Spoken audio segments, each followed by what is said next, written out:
All right, quiet, please. We're rolling. After done, we're gonna take 1, take 2, and mark. All right, we're set. And action. Katie? Katie?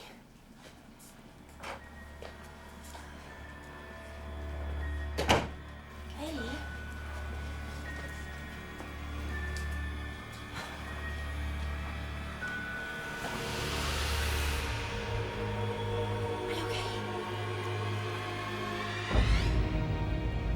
Are you okay?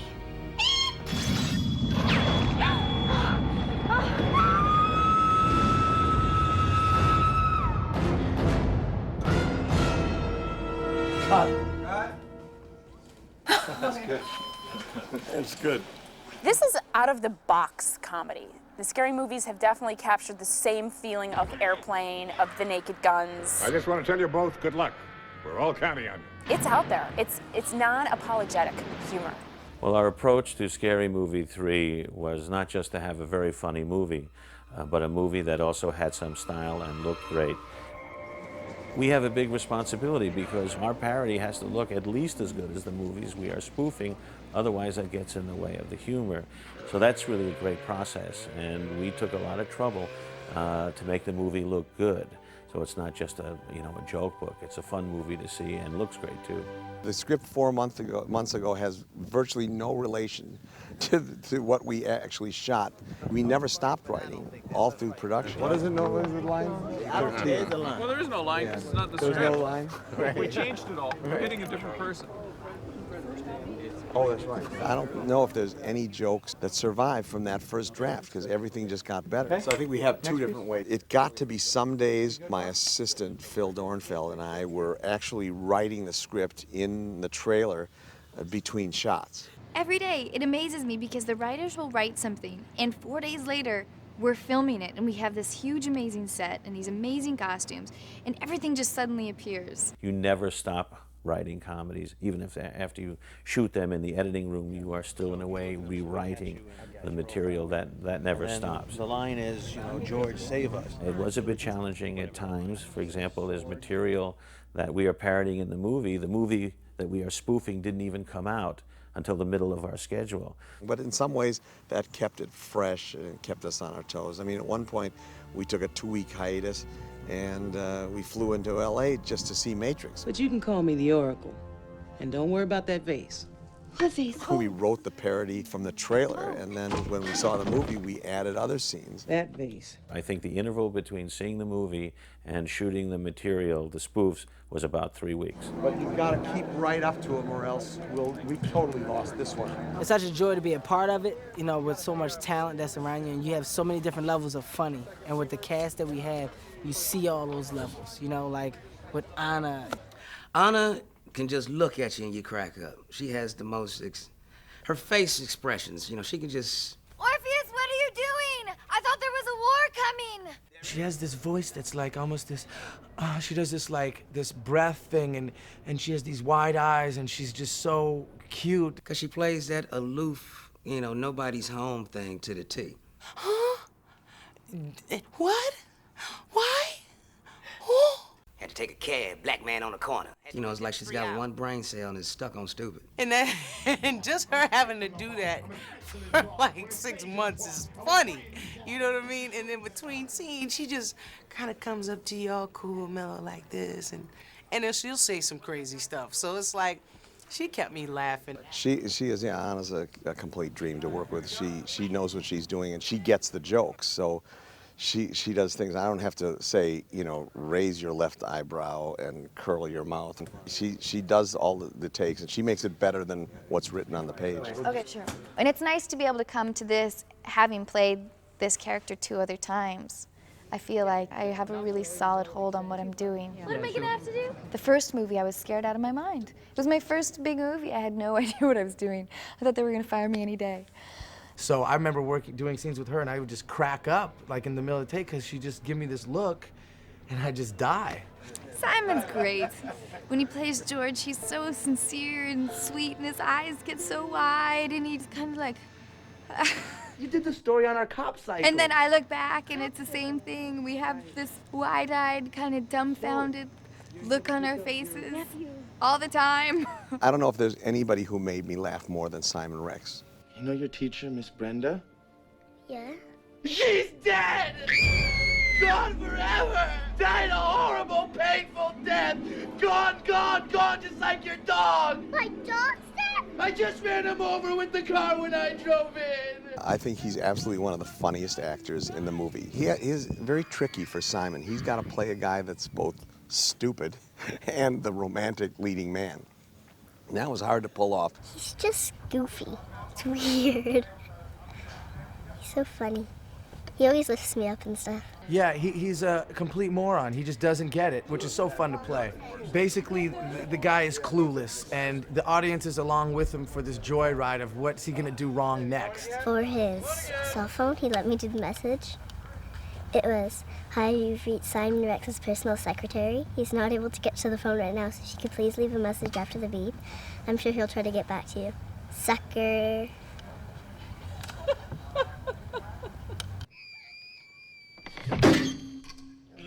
For the part of Tom, we have Charlie Sheen, who had like school of training, as it were, being in Jim Abrams' pictures, Hot Shots and so forth. So he came already having had finishing school. Then you do a long last kiss, and then you break, and then you take one out of your mouth. Okay, all right, that's good.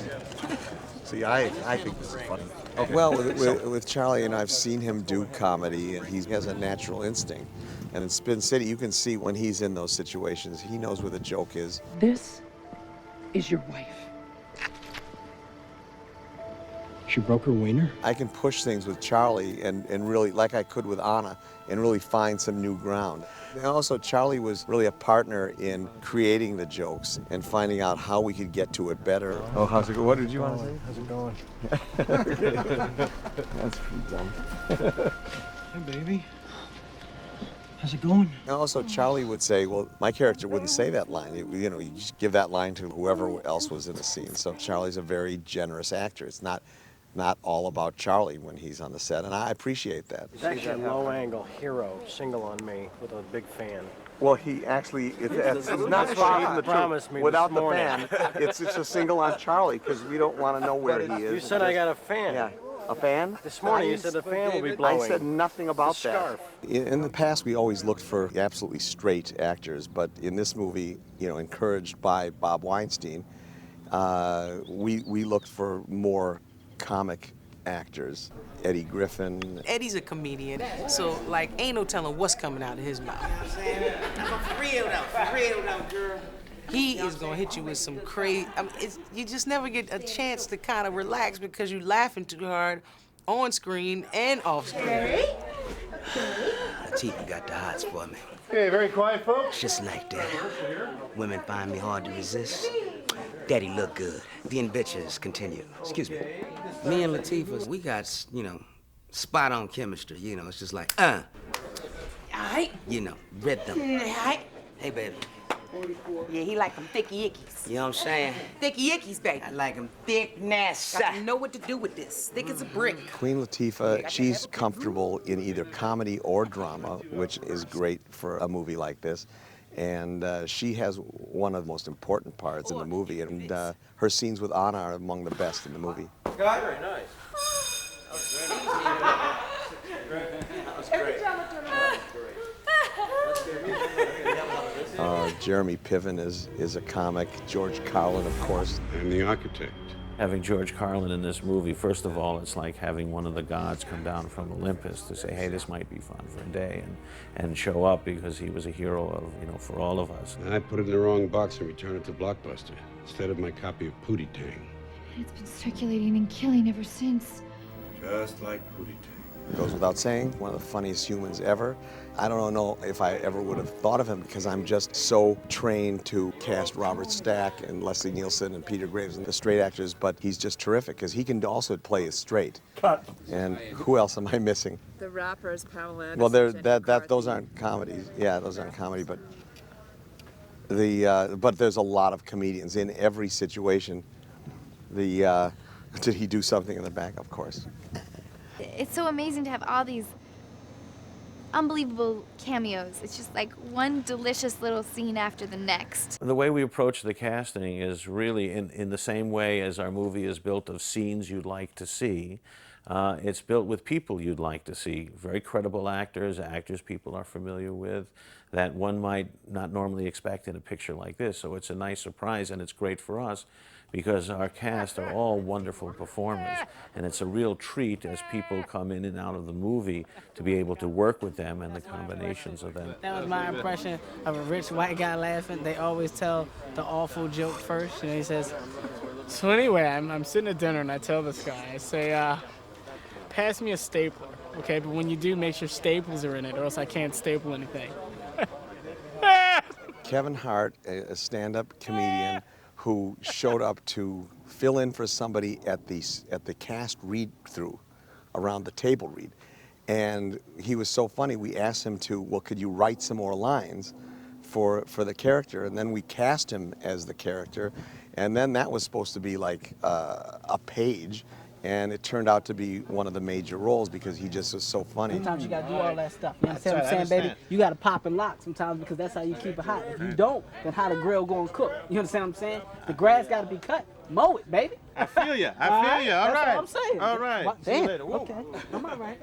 You know, you're a little strong. Well, I'm actually a thug myself. You know, I'm pretty much from the streets. You can probably look at me and tell that. Don't be fooled by the manicure. You know, I was a killer at one point in time in my life. You know, no, I don't. I'm actually pretty much the blackest white guy you'll ever meet. I really am not tough at all. I'm working on that now. I'm actually in a camp where they're teaching us how to hold guns and smack people. That's pretty much what I've been doing for the last couple months. Working on tough faces, things of that sort. Lifting weights, drinking milk. So in a couple months, things should really hit, you know, and I should not only be big, but just a lot more threatening because right now I'm not, and it bothers me a lot. No one takes me serious. Watch this. Lady! See, nothing. You didn't jump, nothing. That's pretty much all I have right there. Damn, it's your car, Macy? Yeah, right, yeah, get the car first. Let me get this, yeah. Half his lines he just made up right there, and he also improvised a lot of his stuff with Anthony Anderson. Macy, let me wash your car. Sit in here for a minute. You sit here and knock this out. Girl, I can do this. They said cut. Anthony is also so funny, and it kind of became a comedy team as we were shooting. And Anthony also is one of the most generous actors. Mice? Mice? I thought she had rats. Here's Kevin Hart that cannot stop talking, and Anthony just played right into it. And for some of the scenes, Anthony was the straight man. That's because it's a rat, fool. Hey. Yo, you might have just made a fact just now. That's some real shit. And other times, Anthony was the comedian. Yo, George, you need something? Because I would do anything for you. Anything. And it switched off flawlessly, and you can't even see what's happening. It's so funny. It's been mad funny. And Anthony is just like, I'm a huge fan of Anthony. So when I got here, I was like, oh man, they got my man in the movie. Mr. President, have you gone insane? Dale Hughley, we've been trying to work together for like 5 years. And finally, we had this opportunity, and he's also great, either straight or comedy. So whatever the moment requires him to do, he can deliver it. Just a lot of corn. Yeah, it's got to be something funny about a brother with a small afro and corn. Come on. That should be in the trailer. Corn and a brother with afros. Corn and no corn rolls. That's got to be hysterical. I'm getting nervous just looking at stuff grow. It's bad for me. Hilarious. DL's hilarious. He's one of the reasons why I'm trying to keep a straight face on the set. He just keeps ripping all through the set, making jokes and stuff. So one of the biggest surprises in terms of casting was Ja Rule. Knowing him from sort of another life and another kind of work, we didn't know what to expect. And he's really funny, really quick, and the nicest guy in the world. And you got to leave a beat, listen to what he's saying. I'll find what you got to at least think a second. I actually got called onto the set to do like a one-liner, you know, and I think I was playing a reporter or something like that at first, and then the role just grew a little bit, you know, grew a little bit, so here I am, Agent Thompson. Ja Rule is the shocking one. He had a big part. He was originally cast really to just do a one-liner in one of the scenes in the White House. He took too long. And those are the scenes that were changed around a lot during the writing stage. And it turned out we needed him to play a Secret Service man and doing 2 entire scenes with Leslie Nielsen.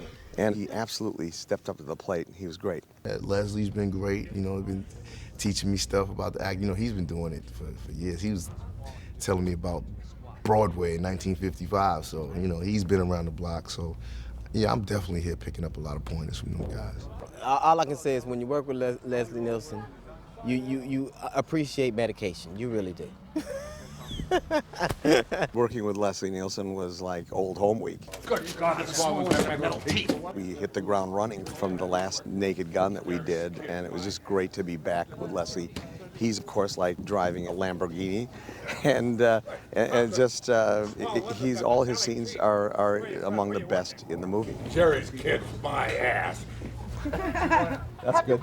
Wait, do you hear that?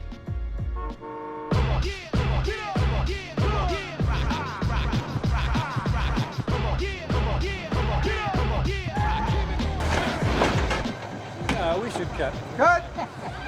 Well, having guys, you know, from the Wu-Tang Clan and Master P and Method Man and Redman, it was great to have them in this picture. And only in a movie like Scary Movie 3 could you cross these worlds. Yeah,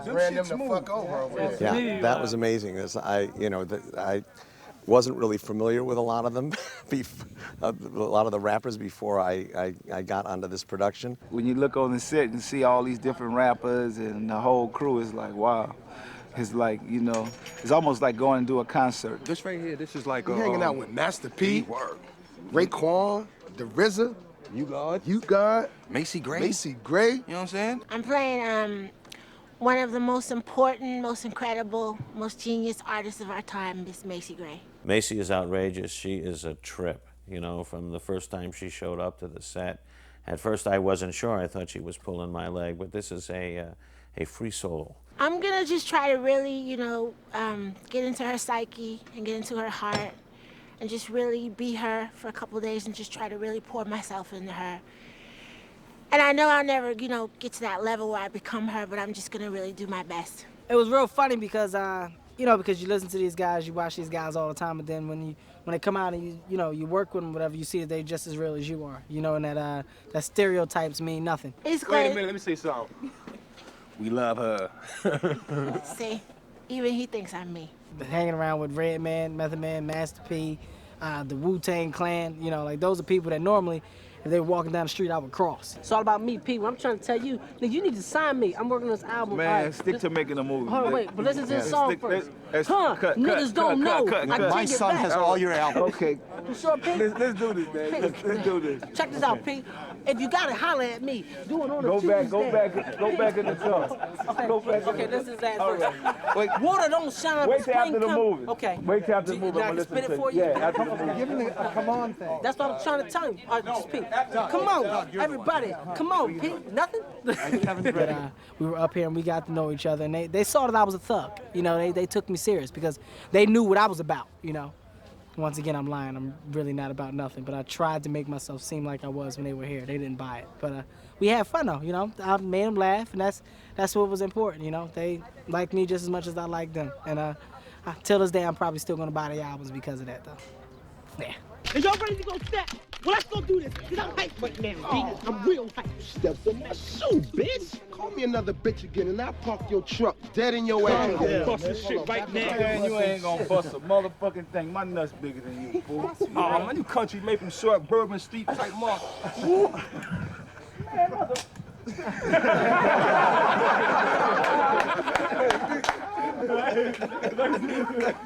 It's wild, just the spoofs and just how far these movies go for the joke. You know, there's an envelope, but not only do they push it, they set it on fire and then they piss on it to put it out. Excellent wedding, lady. You know, there's no line to cross because there are no boundaries. So, you know, everybody's poked fun at, every genre is poked fun at, every star, every film. The young, the old, black and white, our Native American friends. Hey, how are you? Hey, how are you? Hey, how are you? And just to have the courage just to do it, well, and just to put it on film and make people live with it. It was like, no, this is it. If you're going to do insanity, which Naked Guns were, and which, of course, Scary Movie is, it's insane, and you really have to have in the hands of a director who's really handling it and knows because he'll be bringing credibility to it wherever he can and giving it dimensions that are so totally part of our lives that we can identify with it. Let's take this bottle of water, for instance. All right, it's got water in it. You hand this to David, he's gonna throw marbles in it, he's gonna throw Cheerios, he's gonna throw milk, he's gonna throw Kool-Aid. You know, he gives you more jokes in a frame of film than anybody else. I grew up watching Naked Gun, Airplane, all those movies. Seriously, my sense of humor is based on those movies. Yeah, he's we great. were just talking about that. Yeah, matter of fact, he did that damn Kentucky Fried Movie. He's the bomb for that shit. Oh, yeah. He is the man for that. He's a terrific guy who just has a knack for this world. He just, he knows how to take something from funny, very funny, to hysterical. You can tell that this is his group. This is what he does. She leans over like this, yeah. Okay, and then, I mean, everything he does, he adds little bits to it that, like, do this, try this. It's perfect. You know, little pieces to it, filling it out. It's hysterical. He gives us the freedom as actors on set just to do what we do and to have fun. And he's gonna, you know, give you his little zany approach to it and all that to make these characters, you know, pop on film. What did I do? Just bad acting. I don't think I'm telling anything out of school. No, you're not. I've been trying to work on that. I thought I could bring it though. I always tell my actors and actresses, don't try to push it, don't try to be funny, just let the lines do the work. In this kind of comedy, it's best when the actors are straight and the craziness is either in what they're saying or what's going on around them. You do play it straight. That's what David keeps telling me. He's like, play it dead serious. Don't try to be funny. Just read the lines like you're in like a soap opera or something and you're committing and being serious because the lines are funny and the situation is funny. So if you try to be funny, it takes away from the comedy of it. And it's so specific. Like he knows exactly what I want. So when I first came, I was trying to be funny. But I don't think that works really, so. We'd finish, he says, that was good, yes, it was good. He said, yeah, we'll have to shoot it again. I said, what for? And he said, because there was somebody laughing while we were doing the entire scene. Oh, that's good. Nice. And he laughed, he goes, you know, it's high pitch, it's going through the whole studio. Yeah, but he takes such pleasure out of the humor because of the humor. Sometimes we take a step back and it's like, can you believe that grown adults are doing this kind of thing?